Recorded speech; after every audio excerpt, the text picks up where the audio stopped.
In summer of 2018, back when I used to live in San Francisco, I took the MUNI home after a late shift. Due to the time, the compartment was only a third full. At one of the stops, only one woman gets on. Take a better look at her, she's dirty as hell. Like you can see literal layers of dirt all over her jacket and jeans. Also, she was extremely anxious. She's kind of hopping on one foot to the other, and panic is written on her face.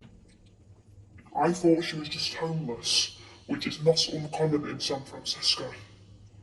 Everyone is used to it. But then people started to migrate away from her. Subtly at first, a few people got up and shifted a little bit over. After a few minutes, everyone had moved towards the end of the compartment. Then the woman starts to get more anxious and moves to a seat closer to the people. Those people all made a face and left their seats. Pretty soon, people were walking from that end of the compartment to mine. This caused the woman to panic and follow them. When she walked by me, I caught a huge whiff of her odour and it all made sense. The stench was unmistakable. The lady wasn't covered in dirt, it was human poop. Chaos ensued. People in the compartment were running away from the woman and she was in full panic, trying to be a part of the crowd. On an MUNI train, that meant people were just running back and forth from one train to the other. I sunk into my seats and made myself as small as possible while this went down. The woman ran around as people were yelling and climbing over seats to get away. Every time the lady brushed up against someone, she left a full body smear of human poop on that person. I saw her tag a man in business suits, a lady in a nice dress, and high school kids, etc. After the next stop, I shot out of the train like a lightning bolt. I'd seen some crazy rubbish go down on the MUNI train. That was the first time I'd seen it involve literal strange stuff. Also, I think Carthage should be destroyed. Just before Christmas of 2011, a woman went between cars on the subway while it was moving. She had tons of bags, smelled like urine, and was yelling the second she entered the car. As the train comes to a stop, she turns toward me, spits in my face, and gets off the train. Also, one night I was coming home late. A man got on the train. There was only one other person on the train besides this guy and myself.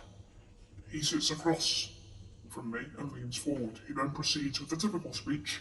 "Hey girl, you got a boyfriend?" For some reason, I decided to engage with him in this conversation rather than ignore him. He had crazy eyes and I did not want to set him off. His comments became increasingly inappropriate, like showing him strange acts. Then he says, "Girl, what you got between your legs? You gonna show me?" I had no idea what to say and was starting to become afraid. Thankfully, the other person on the train decided to stand up for me and told him to back off. He told the guy to watch his manners when he spoke to a lady. Then he came and stood by my side until the creepy guy got off the train. I couldn't believe this kid stuck up for me then. He was dressed like the typical 18-year-old gangster. He didn't even hit on me once the guy got off. He said, "I'm so sorry you had to deal with that. There's no reason you should have to deal with that." He told me to be safe and got off at the next stop. That experience proved to me that you shouldn't judge people on something as trivial as their clothing. In 2015, my girlfriend and I left a downtown restaurant on the evening and had to wait for the bus in the rain. The two of us were sharing an umbrella when some creepy guy with a huge grin on his face started to make his way towards us from just a few feet away. I assumed he was going to ask for some spare change. What he ended up doing was making his way under our umbrella with the intention to share it with us until the bus arrived. I immediately told him he could not share our umbrella and he just laughed it off and mentioned that he just thought that he would give it a try. The bus finally came. As I was getting on, He called me a bad word which I should not mention. Now, some may think I was being rude, but picture some tall, creepy-looking guy, tall enough to have hunch, over to fit inches from your face.